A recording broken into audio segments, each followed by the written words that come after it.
అధికారం ఉందనే అహంకారంతో రెచ్చిపోయిన వైసీపీ నేతలు ఇప్పుడు ఊచలు లెక్కిస్తున్నారు.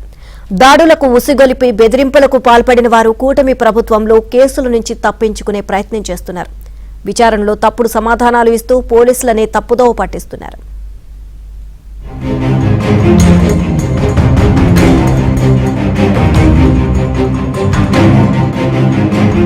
వైసీపీ ప్రభుత్వ హయాంలో అధికార అంటతో రెచ్చిపోయిన వైసీపీ నేతలు కేసులను ఎదుర్కొంటున్నారు. కూటమి ప్రభుత్వం వచ్చాక ఒక్కొక్కరుగా అరెస్ట్ అవుతున్నారు. గన్నవరం టీడీపీ ఆఫీసుపై దాడి కేసులో ప్రధాన ఫిర్యాదుదారు ముదనూరి సత్యవర్ధన్ ను బెదిరించి కిడ్నాప్ చేసిన కేసులో ప్రధాన నిందితుడు మాజీ ఎమ్మెల్యే వల్లభనేని వంశీని పోలీసులు 3 రోజుల పాటు కస్టడీకి తీసుకుని ప్రశ్నించారు. అయితే అన్ని ప్రశ్నలకు తనకు తెలీదు, గుర్తులేదు అనే సమాధానం ఇచ్చారు. అరెస్టు చేసే ముందు చేతుల్లో ఉన్న ఫోన్లు ఎక్కడున్నాయని ప్రశ్నిస్తే అవి పోలీసుల వద్దే ఉన్నాయని చెప్పారు. అయితే వంశీ చెప్పిన అన్ని సమాధానాలు తప్పేనని అధికారులు భావిస్తున్నారు. మరోవైపు విజయవాడ ఎస్సీ ఎస్టీ కోర్టులో వల్లభనేని వంశీ పిటిషన్ దాఖలు చేశారు. విజయవాడ జైల్లో రిమాండ్ ఖైదీగా ఉన్న వంశీ తన బ్యారక్ ను మార్చాలని పిటిషన్లో కోరారు. బ్యారక్ మార్చాలని, లేని పక్షంలో మరికొంతమంది ఖైదీలను తన బ్యారక్ లో ఉంచాలని కోరారు. అలాగే తనకు కేటాయించిన బ్యారక్ లో కనీసం మంచం కూడా పట్టడం లేదని అందులో పేర్కొన్నారు. ఇది సొలిటరీ కన్ఫైన్మెంట్ కిందకు వస్తుందని అతని తరపు న్యాయవాదులు పేర్కొన్నారు.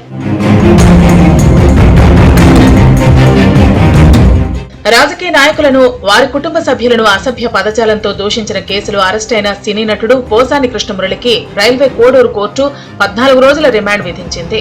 పోసాని వ్యాఖ్యలు వర్గ వైషమ్యాలను రెచ్చగొట్టే విధంగా ఉన్నాయని పోలీసులు పెట్టిన 2 సెక్షన్లపై మెజిస్ట్రేట్ ఏకీభవించారు.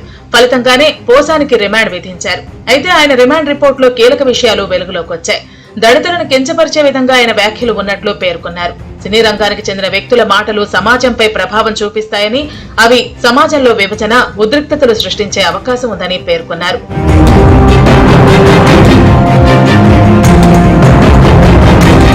వైసీపీ మాజీ ఎంపీ గోరంట్ల మాధవ్ మరోసారి చిక్కుల్లో పడ్డారు. ఆయన చేసిన అంతర్యుద్ధం వ్యాఖ్యలపై టీడీపీ, జనసేన నేతలు ఫిర్యాదు చేశారు. మాధవ్ మీద చర్యలు తీసుకోవాలంటూ ఎస్పీ జగదీష్ కు ఆ 2 పార్టీల నేతలు ఫిర్యాదు చేశారు. కూటమి ప్రభుత్వంపై విమర్శలు చేసిన మాధవ్ రాష్ట్రంలో అలజడులు సృష్టించి శాంతి భద్రతలకు విఘాతం కలిగించేలా ఆయన వ్యాఖ్యలు ఉన్నాయని ఫిర్యాదులో పేర్కొన్నారు. అంతేగాక గోరంట్లపై రాజద్రోహం కేసు వేయాలని డిమాండ్ చేశారు. ప్రభుత్వాన్ని కూల్చే కుట్ర జరుగుతుందని టీడీపీ, జనసేన నేతలు ఆందోళన వ్యక్తం చేశారు.